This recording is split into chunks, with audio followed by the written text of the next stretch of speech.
Hello everyone, welcome to grow with Garima.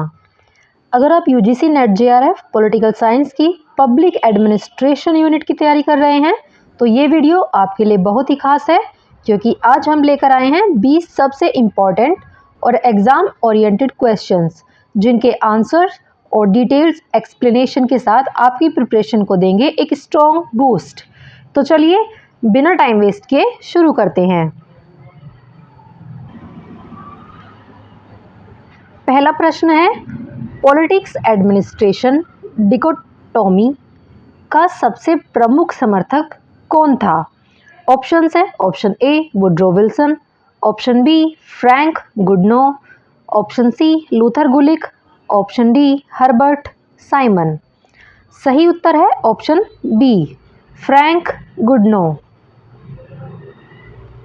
Frank Goodnow ने राजनीति और प्रशासन के बीच स्पष्ट विभाजन की बात की। उनके अनुसार राजनीति नीति निर्माण करती है और प्रशासन उसका क्रियान्वयन करता है। यह सिद्धांत प्रशासन को राजनीति हस्तक्षेप से अलग रखने पर जोर देता है। अगले प्रश्न पर चलते हैं। अगला प्रश्न है प्रश्न 2, पोस्ट कोर्ब का संबंध किससे है? ऑप्शन ए निर्णय सिद्धांत, ऑप्शन बी प्रशासनिक कार्य, ऑप्शन सी नेतृत्व सिद्धांत, ऑप्शन डी मानव संबंध। सही उत्तर है ऑप्शन बी प्रशासनिक कार्य। देखिए, पोस्ट कोप का मीनिंग होता है planning, organising, staffing, directing, coordinating, reporting और बजटिंग। लूथर गुलिक द्वारा दिया गया है यह प्रशासन के प्रमुख कार्यों का वर्णन करता है। यह क्लासिकल अप्रोच का महत्वपूर्ण हिस्सा है। अगला प्रश्न है प्रश्न 3, बाउंडेड रेशनैलिटी की अवधारणा किसने दी है? ऑप्शन है, option A Simon, option B Weber, option C Taylor, option D Fayol. सही उत्तर है ऑप्शन ए साइमन। देखिए दोस्तों, हर्बर्ट साइमन ने बाउंडेड रैशनैलिटी की अवधारणा दी है। उसके अनुसार निर्णय लेने वाले व्यक्ति पूर्णतः तर्कसंगत नहीं होते हैं, बल्कि सीमित जानकारी और क्षमताओं के आधार पर निर्णय लेते हैं। अगला प्रश्न है प्रश्न 4, मैक्स वेबर के अनुसार नौकरशाही का आधार क्या है? ऑप्शंस हैं, ऑप्शन ए करिश्माई अधिकार, ऑप्शन बी पारंपरिक अधिकार, ऑप्शन सी विधि तर्कसंगत अधिकार, ऑप्शन डी लोकतांत्रिक अधिकार। सही उत्तर है ऑप्शन सी विधि तर्कसंगत अधिकार। देखिए, वेबर के अनुसार आधुनिक नौकरशाही का आधार विधिक तर्कसंगत अधिकार है। इसमें नियमों और कानूनों के आधार पर प्रशासन चलता है। यह दक्षता और निष्पक्षता को सुनिश्चित करता है। अगला प्रश्न प्रश्न 5, साइंटिफिक मैनेजमेंट का जनक किसे माना जाता है? Option A Henri Fayol, option B F W. Taylor, option C Gulick, option D Simon. सही उत्तर है ऑप्शन बी एफ.डब्ल्यू. टेलर। देखिए दोस्तों, एफ.डब्ल्यू. टेलर को वैज्ञानिक प्रबंधन का जनक कहा जाता है। यह बहुत इम्पोर्टेंट है, इसे नोट कर लीजिएगा।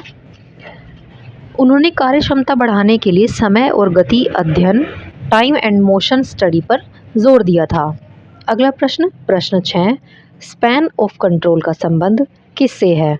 ऑप्शंस हैं, ऑप्शन ए वित्तीय नियंत्रण, ऑप्शन बी प्रशासनिक नियंत्रण, ऑप्शन सी अधीनस्थों की संख्या, ऑप्शन डी नीति निर्माण।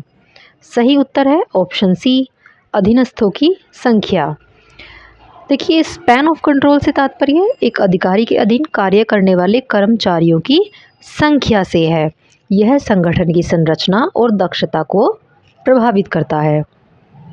अगला प्रश्न है प्रश्न 7, एडमिनिस्ट्रेटिव बिहेवियर पुस्तक किसने लिखी थी?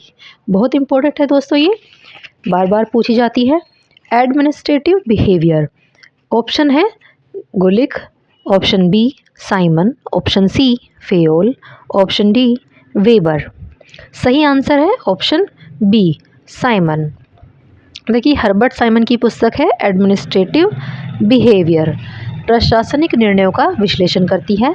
इसमें तर्क संगतता और निर्णय प्रक्रिया पर विशेष जोर दिया गया है। अगला प्रश्न, प्रश्न 8, निम्न में से कौन न्यू पब्लिक एडमिनिस्ट्रेशन का प्रमुख लक्षण है? ऑप्शन ए दक्षता, ऑप्शन बी समानता, ऑप्शन सी पदानुक्रम, ऑप्शन डी नियंत्रण। सही उत्तर है ऑप्शन बी समानता। देखिए न्यू पब्लिक एडमिनिस्ट्रेशन जो है सामाजिक समानता यानी सोशल इक्वालिटी पर जोर देता है। यह पारंपरिक दक्षता से आगे बढ़कर न्याय और समान अवसर पर ध्यान केंद्रित करता है। अगला प्रश्न, प्रश्न 9, डेवलपमेंट एडमिनिस्ट्रेशन का मुख्य उद्देश्य क्या है? ऑप्शन ए नियंत्रण, ऑप्शन बी विकास, ऑप्शन सी अनुशासन, ऑप्शन डी केंद्रीकरण। सही उत्तर है ऑप्शन बी विकास। देखिए दोस्तों डेवलपमेंट एडमिनिस्ट्रेशन का उद्देश्य जो होता है वो सामाजिक आर्थिक विकास को बढ़ावा देना होता है। यह विशेष रूप से जो है विकासशील देशों में लागू होता है। अगला प्रश्न है प्रश्न 10, पब्लिक चॉइस थ्योरी किससे संबंधित है? ऑप्शन ए राजनीतिक निर्णय, ऑप्शन बी आर्थिक दृष्टिकोण से प्रशासन, ऑप्शन सी समाजशास्त्र, ऑप्शन डी नैतिकता। सही उत्तर है ऑप्शन बी आर्थिक दृष्टिकोण से प्रशासन। देखिए दोस्तों पब्लिक चॉइस थ्योरी प्रशासन को आर्थिक दृष्टिकोण से देखती है। इसमें व्यक्ति को स्वार्थी और तर्क संगत माना जाता है। अगला प्रश्न है प्रश्न 11, इकोलॉजिकल अप्रोच किसने दिया था? Option A Riggs, option B Simon, option C Gulick, option D Fayol. सही उत्तर है ऑप्शन ए रिग्स ने। देखिए FW रिग्स ने इकोलॉजिकल अप्रोच का प्रतिपादन किया था। इसके अनुसार प्रशासन जो है अपने पर्यावरण से प्रभावित होता है। अगला प्रश्न, प्रश्न 12, रिग्स का प्रिज्मेटिक मॉडल किससे संबंधित है? ऑप्शन ए विकसित समाज, ऑप्शन बी पारंपरिक समाज, ऑप्शन सी संक्रमणशील समाज, ऑप्शन डी औद्योगिक समाज। सही उत्तर है ऑप्शन सी संक्रमणशील समाज। दोस्तों प्रिज्मेटिक मॉडल संक्रमणशील समाजों का वर्णन करता है। इसमें पारंपरिक और आधुनिक तत्वों का मिश्रण होता है। अगला प्रश्न है प्रश्न 13, यूनिटी ऑफ कमांड का सिद्धांत किसने दिया था? Option A Taylor, option B Fayol, option C Weber, option D Simon. सही उत्तर है option B Fayol. Henri Fayol ने यूनिटी ऑफ कमांड का सिद्धांत दिया था। इसके अनुसार एक कर्मचारी को केवल एक ही अधिकारी से आदेश जो हैं मिलने चाहिए। अगला प्रश्न प्रश्न 14, लाइन एंड स्टाफ एजेंसी, इसका संबंध जो है किससे है? ऑप्शन ए निर्णय, ऑप्शन बी संगठन संरचना, ऑप्शन सी नीति, ऑप्शन डी नेतृत्व। सही उत्तर है ऑप्शन बी संगठन संरचना। लाइन और स्टाफ एजेंसी संगठन की रचना से संबंधित होते हैं। लाइन एजेंसी मुख्य कार्य करती है जबकि स्टाफ जो है सलाह देती है। अगला प्रश्न प्रश्न 15, गुड गवर्नेंस का मुख्य तत्व क्या है? ऑप्शन ए भ्रष्टाचार, ऑप्शन बी पारदर्शिता, ऑप्शन सी केंद्रीकरण, ऑप्शन डी नियंत्रण। सही उत्तर है ऑप्शन बी पारदर्शिता। देखिए गुड गवर्नेंस जो होती है उसमें पारदर्शिता, जवाबदेही और भागीदारी जो है महत्वपूर्ण होती है। यह प्रशासन को उत्तरदायी बनाता है। अगला प्रश्न है प्रश्न 16, न्यू पब्लिक मैनेजमेंट का मुख्य लक्ष्य क्या है? ऑप्शन ए केंद्रीकरण, ऑप्शन बी दक्षता, ऑप्शन सी नियंत्रण, ऑप्शन डी राजनीति। सही उत्तर है ऑप्शन बी दक्षता। देखिए दोस्तों न्यू पब्लिक मैनेजमेंट जो है निजी क्षेत्र की तकनीकों को अपनाकर दक्षता बढ़ाने पर जोर देता है।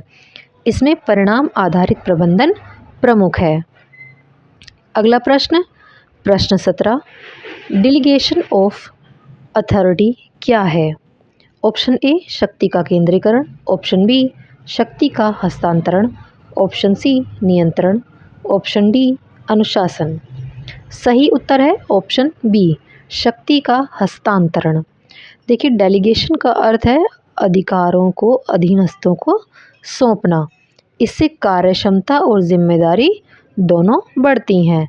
अगला प्रश्न, प्रश्न 18, जीरो बेस्ड बजटिंग का संबंध किससे है? ऑप्शन ए प्रशासन, ऑप्शन बी बजट प्रक्रिया, ऑप्शन सी नेतृत्व, ऑप्शन डी नीति।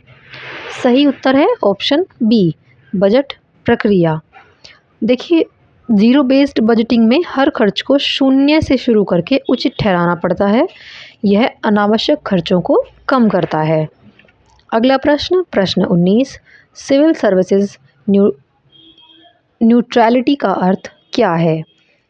ऑप्शन ए राजनीति पक्षपात, ऑप्शन बी निष्पक्षता, ऑप्शन सी नियंत्रण, ऑप्शन डी केंद्रीकरण। सही उत्तर है ऑप्शन बी निष्पक्षता। सिविल सर्विस न्यूट्रलिटी का मतलब है कि अधिकारी जो है राजनीतिक रूप से निष्पक्ष रहें। वे केवल नीतियों का निष्पक्ष क्रियान्वयन करते हैं। अगला प्रश्न और अंतिम प्रश्न, प्रश्न 20, अकाउंटेबिलिटी का संबंध किससे है? ऑप्शंस हैं, ऑप्शन ए शक्ति, ऑप्शन बी जिम्मेदारी, ऑप्शन सी नियंत्रण, ऑप्शन डी अनुशासन। सही उत्तर है ऑप्शन बी जिम्मेदारी। देखिए अकाउंटेबिलिटी का अर्थ है अपने कार्यों के लिए जिम्मेदार होना। यह लोकतांत्रिक प्रशासन का मूल तत्व होता है और पारदर्शिता को बढ़ाता है। तो दोस्तों आज के इन 20 इम्पोर्टेंट क्वेश्चन के साथ आपने पब्लिक एडमिनिस्ट्रेशन की प्रिपरेशन को एक मजबूत दिशा दे दी है। अगर वीडियो हेल्पफुल लगी हो तो लाइक, शेयर और चैनल को सब्सक्राइब ज़रूर करें, क्योंकि ऐसे ही एग्ज़ाम ओरिएंटेड कंटेंट के साथ हम आपकी यूजीसी नेट जेआरएफ की तैयारी को और भी आसान बनाते रहेंगे। मिलते हैं अगली वीडियो में, तब तक के लिए keep learning and stay focused, keep growing with Garima. धन्यवाद।